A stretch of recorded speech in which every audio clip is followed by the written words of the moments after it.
Damos la bienvenida, lo habíamos anunciado, Steven Levitsky, el politólogo, para hablar precisamente de lo que termina y de lo que empieza, es decir, los desafíos que tiene institucionalmente Estados Unidos, pero también en el terreno de las decisiones. Steven, ¿cómo está?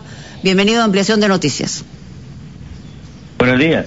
Muy buenos días. Bueno, en términos concretos, es decir, esta ceremonia, además de lo que implica de manera oficial, simbólica, con las características que hemos señalado, nos da también un derrotero de lo que ha sido hasta el momento, o la pelea, digamos, institucional para responder a los niveles democráticos del país, pero también ha sido un gran desafío. ¿Cómo va a encarar Joe Biden estos momentos iniciales del gobierno para tratar de restaurar esa necesidad de algún entendimiento entre las partes polarizadas dentro de Estados Unidos? Bueno, creo que seguirá dos caminos y va a tener mucha dificultad, creo. Por un lado, creo que habrá un montón de decretos revertiendo algunas de las medidas, de las peores medidas de la administración de Trump, sobre todo en las fronteras, la prohibición de entrada de gente de ciertos países musulmanes, por ejemplo. Entonces vamos a ver un montón de decretos cambiando varias políticas del gobierno de Trump para señalar una ruptura con los últimos 4 años. Por otro lado, hará lo que acaba de decir usted, que es buscar cierta reconciliación con los republicanos, que me parece que va a ser muy difícil, porque el Partido Republicano sigue siendo un partido bien extremista y hasta se ha convertido en un partido casi antisistema. Fernando. Buenos días, señor Levitsky. Quería yo preguntarle, ¿en qué piensa usted que la política exterior de Estados Unidos puede cambiar en general respecto a los grandes temas del mundo y en particular respecto de América Latina? Mira, en las formas la política exterior va a cambiar bastante. Será una vuelta a la política exterior de otros gobiernos democráticos, no tan diferente de lo de Clinton o de Obama. Pero la política exterior de Estados Unidos cambia mucho menos que la política doméstica. Tenemos todavía una burocracia profesional permanente en relaciones exteriores, entonces y pocas veces ves un cambio dramático de la política exterior. Entonces veremos un gobierno menos abiertamente nacionalista, menos chauvinista, un poco mucho mejor en cuanto a las formas, sin duda más participativa en términos de cooperación internacional. Creo que la relación con Europa va a mejorar bastante. En cuanto a América Latina, ni Obama ni Trump prestó demasiada atención a América Latina. Tampoco creo que sería una gran prioridad del gobierno de Biden.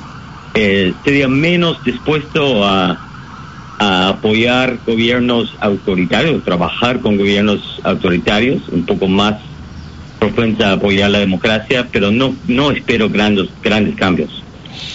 Señor Levitsky, buenos días. Yo quisiera preguntarle cómo prevé la orientación del señor Joe Biden con relación a su política de salud y básicamente en la lucha contra la pandemia. Muchos piensan que justamente la gestión que tuvo Trump ante la COVID-19 le hizo perder la elección. Pero ¿cómo cree usted que va a ser el enfoque, tomando en cuenta que es algo que está agobiando mucho a los estadounidenses? Sí, bueno, cambiar la política hacia la pandemia no va a ser tan difícil, porque el último gobierno no hizo casi nada. Hizo poco y después de perder la elección se olvidó por completo de gobernar. Dejó de gobernar. Hemos perdido más de 400,000 vidas y nuestro gobierno en los últimos meses, en términos de gobierno nacional, no ha hecho nada. Así que empezar a prestar atención sería un cambio de política, lamentablemente. Yo creo que vamos a ver un cambio mucho más dramático que vamos a ver en política exterior. El gobierno de Biden va a utilizar el Estado, realmente el Estado nacional, para promover la distribución de vacunas y por lo menos usar la retórica, el discurso presidencial para insistir que los gringos usen máscaras y tomen medidas básicas necesarias para combatir la pandemia. El gobierno de Trump ni siquiera hizo eso, ni siquiera dijo al pueblo americano que había que usar máscaras. Entonces, los pasos serán básicos, muy básicos, cosas que los gobiernos peruanos han hecho ya por un año, pero en Estados Unidos será un gran cambio. Ahora, el gobierno de Biden tendrá algo que es importante capitalizar, que es la ventaja en la Cámara de Representantes, es decir, la Cámara de Diputados, y en el Senado sí, seguramente habrá empate de decisiones, pero tendrá la vicepresidenta, que además quisiera preguntarle sobre no solamente el aspecto simbólico, sino que lo que representa esta primera mujer en la vicepresidencia, Kamala Harris, tendrá un voto dirimente en situaciones específicas. En la tradición americana, normalmente, esta coyuntura, digamos, que respalde al presidente, inicialmente se ha dado, pero después se quiebra, ¿no?, en las votaciones subsiguientes. ¿Cómo debe aprovechar Biden una circunstancia política de este tipo, no? Va a tener que aprovechar. No creo que tenga mucha luna de miel. En los últimos años, dado la polarización que mencionaste al principio, los gobiernos norteamericanos ya no suelen tener la misma luna de miel que tenían antes. La ventaja que tiene Biden es que en este momento el Partido Republicano está un poco groggy, está un poco desorientado y está bastante dividido por el futuro de Trump. Hay un sector importante, y yo diría la mayoría de la base del Partido Republicano sigue siendo trumpista, pero hay un sector ahora que quiere, por razones obvias, romper con Trump. Y esta división dentro del Partido Republicano puede ser fuente de fortaleza o una ventaja para Biden, porque para aprobar con seguridad leyes en el Senado se necesita 60 votos. Claro. Y para llegar a 60 votos, Biden va a necesitar una facción del Partido Republicano. Ciertamente. Vamos a hacer una pausa, Steven. Luego de la pausa, por supuesto, tenemos más expectativa sobre esta inauguración de mandato. Volvemos. 8:19, estamos en ampliación de noticias a través de RPP, La Voz del Perú. Ya hemos visto en las imágenes el helicóptero que está trasladando a Trump hacia su destino, el destino que tendrá post-presidencial. En este momento lo estamos viendo, es decir, que hay unas horas entre eso y la inauguración de Biden para que ingrese a la Casa Blanca. Fernando, tenías una pregunta pendiente a Steven Levitsky. Sí, gracias, Mónica. Eventualmente, antes de preguntar sobre temas peruanos que el señor Levitsky conoce también, nos ha dicho que la política exterior cambia muy lentamente en Estados Unidos. Sin embargo, el día de ayer ante el Senado, la nueva ministra de Economía, Janet Yellen, dijo que uno de los 3 temas fundamentales sería el tema del cambio climático. Estados Unidos se retiró del Pacto de París. Es muy probable que Biden quiera volver a él y eventualmente anunciarlo hoy mismo. Fuera de ese tema global, hay un tema regional específico que es Venezuela. En el día de ayer, antes de dejar la Casa Blanca, ha cambiado la política frente a inmigrantes venezolanos en Estados Unidos. Es evidente que Venezuela es un tema no resuelto y que ha cambiado durante las últimas semanas. Hará falta tomar decisiones ahí. Sí, en términos del cambio climático tienes razón. Va a haber un cambio bastante dramático, una vuelta a una política un poco más verde, digamos, más parecido a la política de Obama. Para mí este es un tema doméstico y no solamente política exterior. Venezuela es un problema que nadie en el mundo sabe solucionar. Ha habido intentos ya por casi 2 décadas de salvar y después recuperar la democracia en Venezuela, y nadie dentro ni fuera de América Latina sabe qué hacer.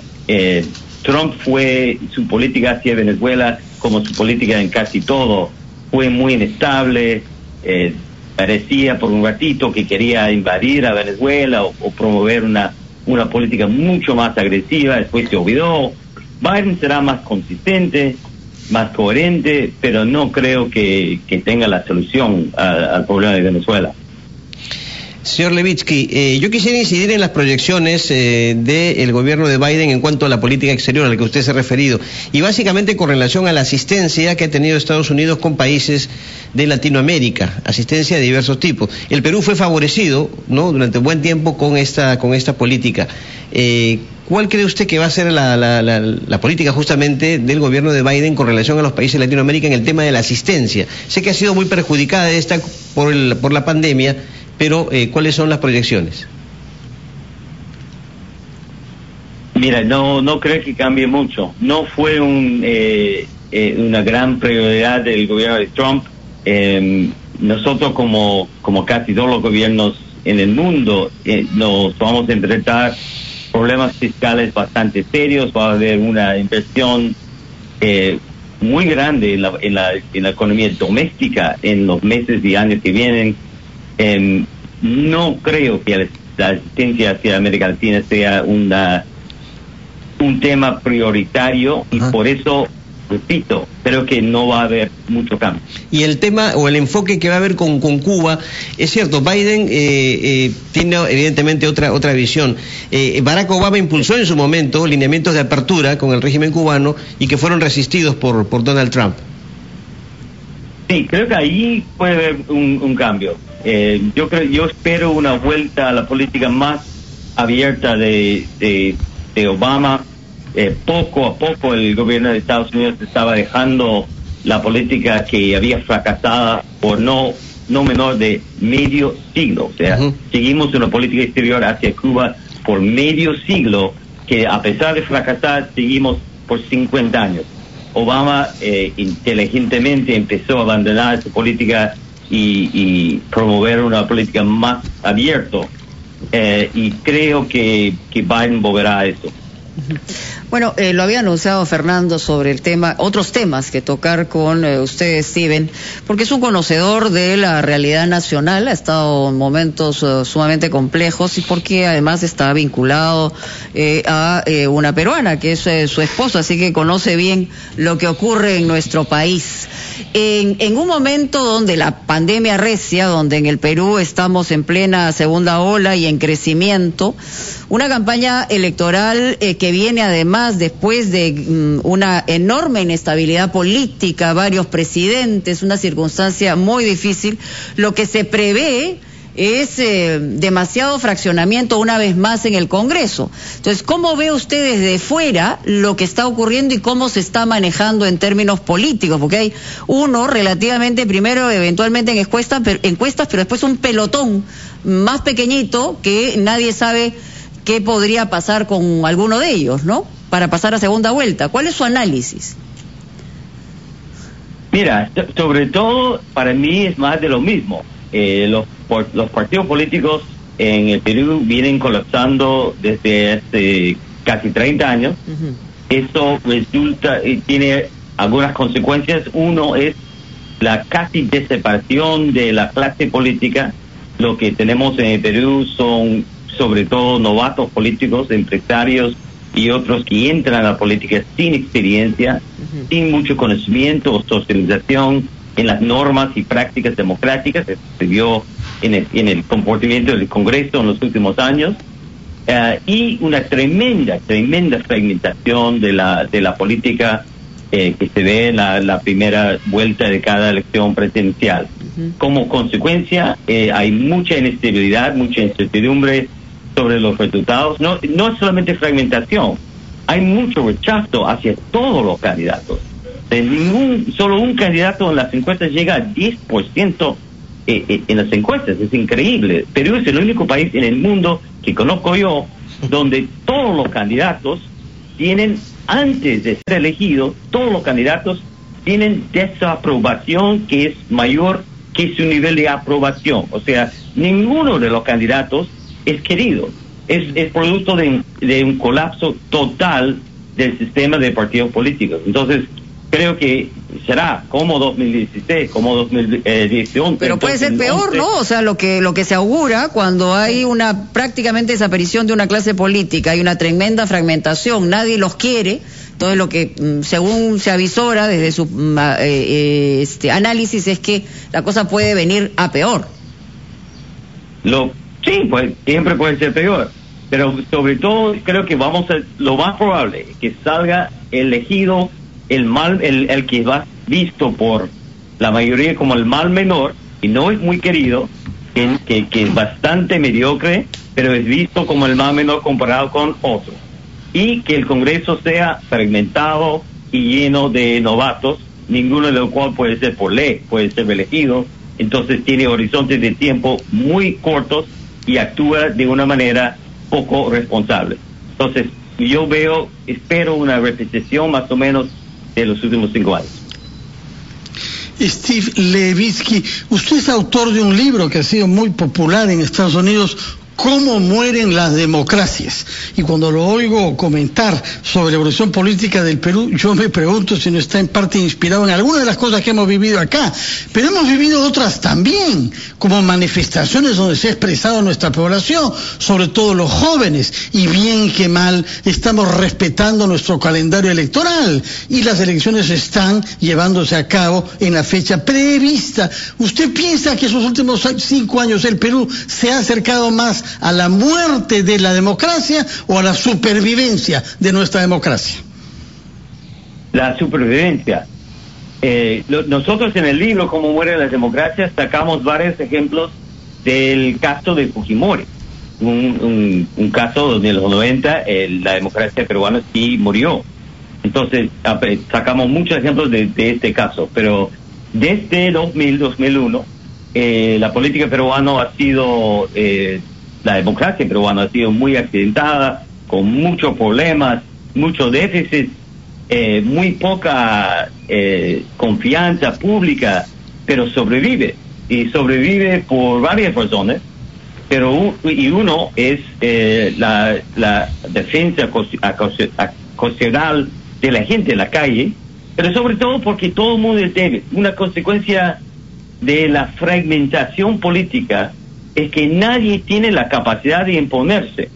En un momento, después de la elección de PPK, parecía que el fujimorismo, con su mayoría plena en el Congreso, estaba acercando a un poder casi hegemónico, que para mí fue bastante peligroso.